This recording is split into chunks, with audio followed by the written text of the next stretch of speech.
Well, thanks to Retail Assist for a brilliant day. And I'm just really, really grateful for the opportunity to sit with some really great experts and talk about the theme of resilience. I'm doing with Lex. And I'm going to very briefly introduce our panellists. So Scott from Barron McCann. I'm the Managing Director of Barron McCann, fairly new in role, but not new to the company. We are a services organisation, so slightly different, I think, to most people in the room. We are break-fix maintenance, so we're the feet on the street when something's gone really horribly wrong and you need an engineer to get to site and fix it. We are the company behind that. So we have a team of about 110 field engineers that are placed all around the country. And I explain it to my friends as we're like the AA of tills. If your till breaks, you phone us, Barron McCann will come and fix it. The other side of our business, we have permanent staff of deployment engineers. So they are specialists in very wide-scale deployments of all sorts of technologies. We have about 60 to 70 engineers on that side. So rolling out all sorts from PEDs for supermarkets down to single installations in charity shops. We do all of that. I am Vicki Lawrence. I am Head of Service Delivery for Seasalt. So I head up the help desk function of Seasalt, as well as change management and problem management within the IT function. Seasalt is a lifestyle clothing brand. Started off in Cornwall with just a few small stores, but I'd say over the last 10 years has grown quite exponentially. We now have 70 stores across the UK and Ireland, and are currently sort of looking into international expansion. So that's it from me. And most people probably know who I am, Kieran Bowden, Chief Commercial Officer at Retail Assist. I guess, as a business, we respond to the challenges in the retail sector. As businesses change and evolve, we have to evolve the support services that we provide and make sure that, as, part of the topic of discussion here, the things that need resilient support also evolve, and we have to come up with strategies and mechanisms for supporting our customers for that. I do see that retailers are kind of being squished in the middle of two opposing forces, and that's the macro forces that are encouraging them to do or requiring them to do more with less, but also that innovation, differentiation capability that they need in order to sustain growth as well. Let's start with a big question. How are you seeing the clients you serve using digital and tech to enable a transformation in their business, to build a resilient business? From my point of view, and I think for this whole panel, you as retailers don't want our engineers on site, because if our engineers on site is because you've had a failure. So actually it's working back from that to how can we prevent those failures. So what we're seeing growing more and more is remote monitoring, which is really, really interesting from our world, because if something can be fixed remotely, and I know Retail Assist are in this game as well, then it prevents the engineering call out. But if it can't do that, then the better triage, the better information that our engineers have prior to going to site, then the better the outcome of that resolution will be. So if we can get the right engineer, the right part, the right place, the right time, all of those activities, we need the best triage that we can, and we need the best information that we can. Now, traditionally, it was a physical call, a telephone call saying, my piece of hardware is broken. How can we, get an engineer to come and repair that? It's in this store and it's on this SLA.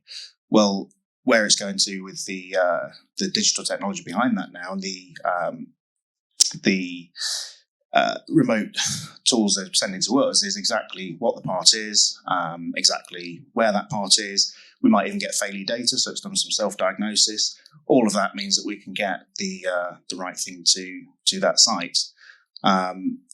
Again, this is slightly different because it's not in the sort of high-level strategy for you guys, you retailers. We are the services piece, but that technology is something that we didn't have 10 or 15 years ago, and actually we're seeing much more of it now, and it's really making our lives easier, which means that if we're not going out to you guys, then that's a positive all around. Yeah, so further to the theme this morning, our customers still really seem to prefer bricks and mortar stores. They really like going shopping in those stores, and they really enjoy the experience they have with the product and with our store staff and the story and the experience that they get in those stores and the technology we have in those stores forms a key part of that. They want to have a smooth checkout at the tills. We've got customer display showing them various different bits of information about our products as well, and can add to that experience. And having a company like Barron McCann available to sort of come and fix things, to be there at, on time within SLA, and to make sure that any disruption to our customers is minimised so that they can continue to have this really good experience with us is really important. I think, I say in part, we're responding, but we're also sort of explaining to retailers, what is possible in terms of proactivity. Now, I think over the last 2 or 3 years, we reflect back, the things that are becoming pinch points in businesses are changing. So doing some recent analysis for one of our customers, the things that are causing priority 1, priority 2 calls have very much changed from 3 years ago. And that's because of the way those businesses are engaging with their customers. So if you're a cinema chain, for example, before the pandemic, 70% of your tickets were bought in the foyer and you had an experience, you buy your popcorn, you do all those things. Now, 70% of the tickets are bought before people go to the cinema, and they're encouraged to buy their popcorn and their pop and their sweets. So what that means is the technology that actually is most important has changed. It's the network, it's the communication to their booking servers, it's the things that actually allow them to show the films on more screens more at a time. And if anything gets in the way of that, then that becomes the point of failure. So we're being pushed to put better mechanisms in place to actually monitor and measure those, and deal with those problems more effectively, because they're more frequent. Yeah, I mean, do any of you particularly make sorry to put you on the spot here, but in terms of how digital intake has changed and how you and Kieran maybe should answer this one in terms of preventative systems, are you guys having to meet that challenge by using new and different systems as well? Yeah, so some of the remote monitoring tools that we've been looking at, actually, if you have, for example, a receipt printer, some of those are lifed. So that might have, say, 1 million prints in its life. So if we know that data, and actually the remote monitoring software is telling us how many prints that's done, when it gets close, we can start looking at it as, well, should we do proactive visits? That hasn't failed, but we know that it's reaching the end of its life. So is there a repair that we can do on it? Is it a swap out? And we pushing that across whole estates. If you think of how many things have got moving components that wear out and things that will degrade and break down over time, then there's an awful lot of things that proactively we can go and visit. We'll do that swap out, and the customer never has a failure. There's never a call raised against it. So there is a real push from reactive to proactive maintenance. And Kieran, do you have any comments about the details of the year that Retail Assist has had so far in regards to how you guys have had to evolve your systems as well? Yeah, sure. I mean, the excuse me, the ability to respond to some of those problems. Quite often, a lot of retailers still use telephone calls to connect through to us. However, that ticket, we've generated more automated ways of response, automated ways of gathering the data. So if we've had a monitoring alert and we've got probably 6,000-7,000 endpoints out across our customer estate, looking after tills, looking after back offices and servers and things like that. If we see the alert and we see a problem, actually we can sort of scrape that data into the ticket, so that when we're sending out an alert, it's based on current information, it's accurate. If that's being passed through to a resolver group, they're getting the best information. And what it actually does is keep the analyst, rather than putting together an email every hour or every half an hour because it's a P1, the information's pulled together for them. They validate it and send, and they can be more available for the next issue that comes through. So our customer assurance team have spent a lot of time looking across the business at opportunities for improvement that are actually then implemented very quickly to apply those fixes to all of our customers. So if it's a good idea for one customer because of their type of failure, how does that apply to other customers, and how do we just make that our standard way of working? Vicki, does that bring up any thoughts in your mind about how you see automation change the role that you provide in Seasalt? Yeah, to a certain extent. So the example that Kieran has given there is a very good one anyway. So we leverage Retail Assist Operations Centre anyway, and often in receipt of those alerts, which can help us with sort of proactive acknowledgement that something might be going wrong within a store. With regards to automation, actually, there were some really good points brought up by Julian this morning, actually, that I had some thoughts about that I hadn't shared with any of you yet. One of the automated pieces we had done recently with a piece of technology, our customer services team were receiving lots of requests about where is my order, where is my refund, and I couldn't quote in percentages how much it was with any dead certainty, but I'm going to say about 30 to 40%. It was a lot. So we've just implemented a new platform that gives real-time updates as to where the order is. It will text our customers. It will let us know where their order is and when it arrives, and the same for their refunds, which is not something we had before. So again, that's another level of automation that we've introduced at Seasalt, which is helping to drive down those calls to our contact centre, which releases our customer services representatives to spend more quality time with the other customers that are phoning us about, how does this garment fit? What does it look like? Would this suit me? And to have that quality time with our customers instead of just dealing with, where is my package, which I think is really valuable. Yeah, that's a great example of bringing this whole discussion to life, really. And I'm taking away from that move towards proactivity and automation is really not just actually, did we say this when we were discussing this before? That was it, that actually being more resilient can actually, make all boats float, as it were. It allows you to be, to serve your customers better. Talking about those the squeeze, I talk about cost versus sustainable growth. So if we sort of now broaden out into some strategic thoughts, we've talked a little bit about the technology. Strategically, how it's being used is where I'd like to go in terms of impacting transformation plans. Kieran, can I come to you first? Are you seeing retailers transformation plans affected in any way by the need to balance extra cost, with sustainable growth? I think particularly within the teams that we work with, we've got a number of retailers that have got quite extensive IT teams. We've got other retailers that are slimming down their teams, and they're going through transformation within their business from a structural perspective. People's roles are changing. People's the number of people focused on IT is maybe being reduced, and actually we're seeing that the requirements are being passed further out to the supplier base. But by the same time, they're saying, we want to work with fewer suppliers, because actually working with lots of suppliers is also an overhead to us. So I think, we're seeing lots of opportunities to do more with those clients in areas that maybe have traditionally been done in-house. They recognise maybe that some of the touch points they have within their own teams, whether it's application support or legacy system support, have a lack of resilience. They're single points of failure. So we're helping those customers to actually, move those resources around their business or into our business, so that we can then actually share that knowledge amongst our teams that'll ultimately deliver a more resilient service for things that's actually a bit of a pinch point for them. So I think the cost strain, internal resource, headcount, people not being replaced maybe when they leave, we're seeing the kickback in terms of there's more for us to do.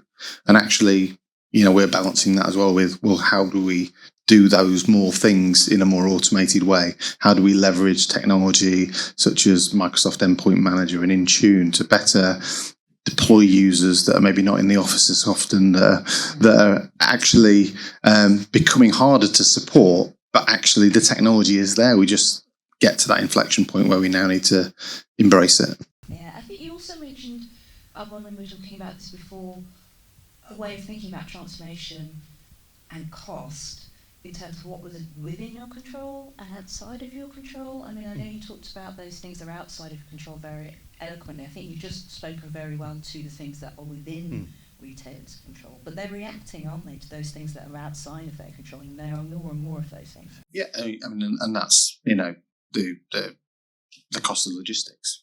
These are impacting people's ability to deliver projects because actually their overheads as a business are getting higher. But also things like the availability of equipment, the availability of the project. So we've got quotes out there with a number of our customers that are ready to start their projects, ready to be done, but actually they're waiting for their new financial year to get the budget signed up, or they're waiting for the equipment to become available from the suppliers. So we're kind of planning 3-6 months ahead now of some of the projects that we need to do, but that's based on constraints that are completely outside of our control. It's either a budget or it's a technology constraint or it's a timing. Everybody has a peak and a cycle in the retail sector, and trying to massage around that, getting just before it. If you don't, it's 6 months down the line maybe. So we have to balance those things with the supplier, plug them in, program them in, and sometimes there's a little bit of hope there as to it all marries up in the middle, and it meets a time and we've got the right availability of our teams as well. In terms of your view of Seasalt, keeping the wheels on Seasalt's bus, are there any examples in that you've seen Seasalt succeed in terms of balancing cost with sustainable growth? So I think this goes back to some points mentioned earlier around process. So one of the things Seasalt have been doing is looking at their processes across the business, because I think it was Marianne, or it could have been Julian. I'm going to go with Marianne. I think it was. Who mentioned that obviously technology can't fix a bad process. So a lot of what Seasalt have been doing recently is reviewing processes across the business, seeing where they could be improved, and then identifying any gaps in those processes or big holes within the business where we think, well, actually, it would be really good to have something to fill that. And I think one of the examples I gave you when we spoke before was just pre-COVID, it was noticed that the only place that we could service our customers from with our stock was from our main warehouse. And it came up in conversation. A solution was found whereby we could use stock in all of our stores and make our stores into mini warehouses. So that would mean any stock that we had sent out to a store, instead of becoming dead stock, it could be then advertised on a website, and it could be purchased by our customers via our website, and the stores can then post that out to the customer. Just so happened that coincided really well with COVID, so we got that up and running. COVID happened, and obviously all of the stores shut. But what that meant for Seasalt was that not only could we continue to sell online, we could sell online the warehouse stock that we had, but also we could keep some of our store staff employed in the stores, because they could go in and they could act like a mini warehouse, just one at a time. They would get orders come through to them on the system. They could use up the stock that was in the stores instead of it getting stuck and stale. And actually, it was a really good example, I think, of the business having a really close look at process, understanding where the gaps were in that, and then making the investment to purchase a product that would allow them to plug that gap. And, no one knew COVID was coming. It is a coincidence, unless somebody at Seasalt has a crystal ball, and I'm not aware of it. But it was a happy coincidence, and actually should serve us really well, and still continues to serve us really well at this time. Great. And Scott, you have a particular view on the cost versus sustainable, don't you? Yeah, absolutely. So for us, we have our engineers. So it's all about the efficiency of those engineers. How do you get them around the country completing those calls? Now, the bit that you sort of don't see, I guess, that's behind the call is getting, as I said earlier, the right part to the right place at the right time. So we have 27 warehouses around the country, effectively, 27 full stock locations. So that we can guarantee a part is within 2 hours of every site we cover. Now, if you can imagine sort of the maths and the intelligence, I guess, behind working out how much stock do we need in every FSL to meet the SLA that's on the customers, depending on the density of the customers around that FSL. We've got places like the Isle of Man, we've got the north of Scotland. It's a huge amount of data to crunch. So we're really excited and looking into AI to assist us with this, because at the moment, it's exactly that. It's a manual process, and it's a constant manual process, because we're always taking on new customers. Customers are installing new kit. It's an ever-changing landscape for us. So to be able to use AI to automate that process would be a massive efficiency saving for us. But also, on the other hand, if you think live right now, our guys back at base, just down the road in Derby, they've got the huge screens up to see where all of our engineers are. Calls are coming in, which engineer gets sent to which call, and which part gets sent there, and how does it get sent there. It's a huge operation that actually AI can really assist with a lot of that, because the intelligent route planning increases the efficiency. None of this the customers see. You just see that the engineers got there in 2 hours rather than 4, or whatever it may be. So the success of that resolution is how we put the components of that resolution together. And the more efficiently we can do that, obviously the better the outcome. And the beauty of automation is that it frees people up to do the value add piece, which is the customer communication, because that's key. We need people to interact with customers. Customers appreciate it, and you can't get a computer, robot, AI, whatever to, all right, can send an email. But what we kind of pride ourselves in is we have customer success managers. Those guys are speaking to customers all the time.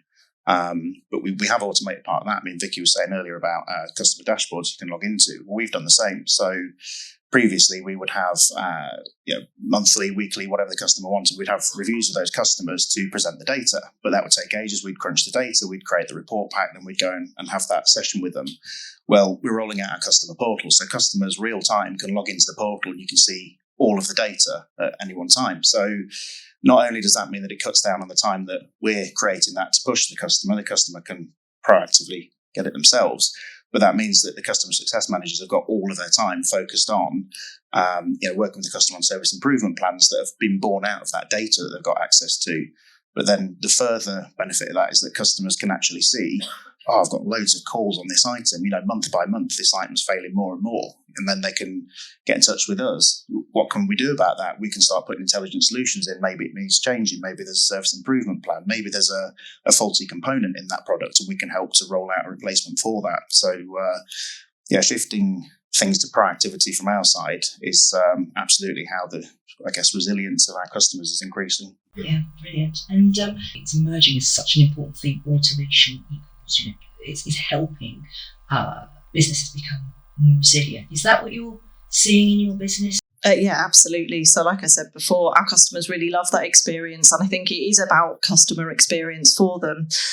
So we really need the support of services like Barron McCann to be on it. We want them in the store fixing the problem that we've got. But also, back to your point about the squeeze and the costs. If fuel and hotels are costing more for you, then quite often those costs of sending an engineer somewhere or a hotel, not you specifically, but with any sort of third party, are passed on to the retailer, and we have to pay for those. So actually, any efficiencies you make in your side of things can then be passed on to us as well, and it makes it easier for us. We get our thing fixed quicker, we get our thing fixed more proactively, and the costs are not going up if it's well managed. I think absolutely, and particularly around the kind of the hygiene factors, the thing you have to do to remain compliant, to remain secure. So these are areas of focus because there's 21,000 new vulnerabilities that come across technology every single year.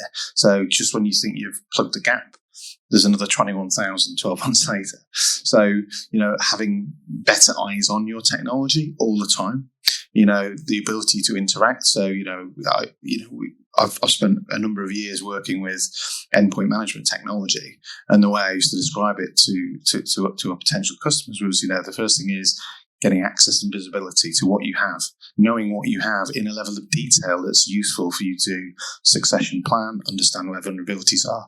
The second step is being able to interact and manage that equipment to make sure it's patched, to make sure it's got the right version of antivirus on it, to make sure it's continually protecting you. And then the third step of that is, what do you then want to do with that information? You've now been given a magic wand of how do I roll out new functionality? How can I interact? How can I judge what's performing well or what's inhibiting the business? So it opens up a whole catalogue of opportunities for the business with that data to make better informed decisions with those limited budgets. And I think the second part of that, which is sort of an evolution on the second part of that, is, the companies that develop these products, and they're the experts in how to make the technology work and secure. We're users of that on behalf of our customers. Is almost, when Patch Tuesday happens and a new patch comes out, they can actually give us access to modules that have already pre-packaged those and can automatically deploy certain types of security patches, for example. And if the customer opts into that, say, I will always be secure, with an SLA that within 24 hours of that patch becoming available, it's out on all my devices. And I can run a report which tells my MD, my CFO, whoever, we are compliant, we are patched, we are protected. So I think that evolution and that comfort factor that I'm not going to get blindsided by something that we've just neglected is quite important. Hearing discussions today around legacy debt, that is such an area of where if you're running legacy technology, there is that huge risk that that they are points of failure, aren't they? And I'll not name names because somebody who knows is probably in the room. But we had somebody say, why wouldn't you want us to run vulnerability scanning on your estate? You have a lot of legacy technology. Why aren't you doing that? And the answer was, well, I already know it's old and I already know it's out of support. And I goes, yeah. but there's 21,000 new vulnerabilities, and those people are exploiting the fact that they're old and they're not patched. So it's not standing still in the legacy state. It's actually becoming more of a risk the longer it sits there. And I think that's an important thing for people to know. It's not just that that's the box sitting in the corner, don't touch it, don't unplug it because it won't turn back on. It's actually creating more risks just sitting there. I love Marianne's example of the lady buying a wedding dress. That is a mapped customer journey and how you want to introduce excellence into that. So focusing on stores as points of failure in terms of resilience. And I think also if you have a problem with the website, have a problem with the store, people notice more, right? That's the kind of stuff that is the bad news headlines that retailers really don't want to be associated with. In that respect, physical outlets are absolutely key. If I can start with you, Vicki, are you seeing any particular ways that the digital tech that you're putting in stores is evolving to support a resilient business going forward? So I think this ties in nicely to one of the workshops I was in earlier about moving everything into the cloud. So that seems to be the aim of a lot of businesses at the moment, whether they want to move everything, whether they want to move things one thing at a time. But it's got a lot of benefits and a lot of people are doing it. However, one of the negatives of moving everything into the cloud is you need a network connection or an internet connection to get to it. So whilst you're moving all of the stuff off-premise, you're moving it into the cloud, you're ensuring a lot of safety and security and updates and all of that good stuff, you're actually introducing another issue into your stores, which is whereby you have to have connectivity to that store all the time for it to work properly. So one of the things we spent quite a lot of time on is making sure we've got backup connections, so resilient connectivity, but also making sure that some of the systems that we have in store can continue to operate offline without any impact to the customer. So although it's working differently, the store staff can't see that, the customer can't see that, and that helps then to give them that continuity of experience until such time that connectivity is restored, and then everything can continue working as per normal. So I think that's one of our major focuses at the moment, and I imagine probably something that impacts a lot of retailers and people in hospitality and actually all industries as they move things into the cloud. Are there any extra considerations when you're expanding internationally? It's similar. I think it's not 100% clear at this stage, so I can't really answer the question, but it won't be a million miles away from the systems and things that we're using at the moment, but in a different location. I imagine at this stage, if I had to procrastinate and say, I think connectivity is still going to be a really big deal, especially because of the way that our own ERP system works. Most things will be available offline, so that would be my biggest guess, I think, at this stage. I think more from a perspective of supporting stores and supporting environments that are, 24/7 trading platforms now. I think when we see RFPs come through for us to respond to, more and more we're seeing a lot more questions about compliance, a lot more questions about our resilience, because their ability to get support and access to support, and whether that's 24/7 or extended hours, everybody's trying to get the best bang for their store estate or their e-commerce site. So we're having to address those issues as well. Now, fortuitously, and again, similar way to how you described, just before the pandemic, we took a decision to replace any desktops within our help desk environment with laptops for the users. We also fortuitously had just upgraded our telephone system to a cloud-based soft phone system, VoIP, and we'd also got a good way into implementing a new ITSM tool for ticketing and incident management that was also based in the cloud. So literally overnight, we were able to take our analysts and they could work from home. Some of them worked from abroad. I think we had one in the Caribbean. I think we had one in Poland and one in the Netherlands. I think one ended up in Sweden, but they didn't tell us they were doing that. But it was so transparent, we didn't know. But that aside, our ability to continue to support our customers, regardless of what's going on in the world or in our office or with the network connectivity to our sites, is just as important that those suppliers demonstrate their resilience to continue supporting you. But Scott, you're at the coalface when it comes to physical outlets in that respect. I know you can talk quite eloquently to the demands that retailers are putting on you, but also in terms of building resilience into your business, the impacts of the cost versus sustainable growth equation as well, in terms of dare we say Brexit and things like that. I don't know which one you'd want to handle first, but yeah, how are you seeing the demands around physical outlets impacting your business and also the demands coming through from your clients? I'll do Brexit first because that has been particularly painful for us. So we provide a European-wide service, which was fantastic a few years ago. It was much easier. We'd consolidate broken parts in Europe, bring them back to Derby to our specialist repair centre, repair them, send them back. There is no tick box on customs forms for that. We just can't do it. So we have now got a facility in Poland. We are looking at a facility in the south of France, and we have just opened a facility in Dublin. So those aren't things we needed a few years ago. We could provide the service without those, but because of, I guess, the bureaucracy and the impacts of Brexit, that's all new things we've had to spin up that add overhead. But actually, we've sort of done a almost 180 on it because, yes, it's painful, but if you look at the resiliency of the business, well, actually, we've got more outlets now. So, as I said earlier, the UK, we've got the 27 FSLs. All our stock is never in Derby at any one time. It's all around the country where it's needed.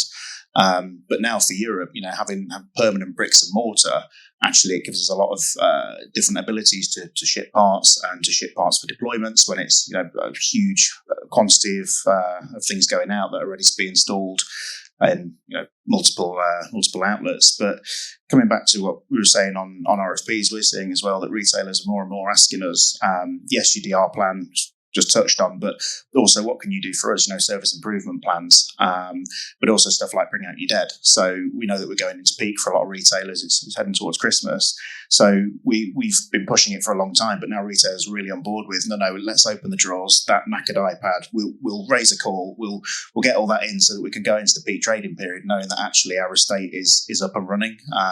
There's nothing worse than, hitting what is going to be a peak, but actually knowing that some of your estate isn't working and there's calls that haven't been logged, and then when it is really crucial and you need all the uptime on all of those devices, suddenly you find you haven't got it, and then you're on the back foot trying to raise those calls.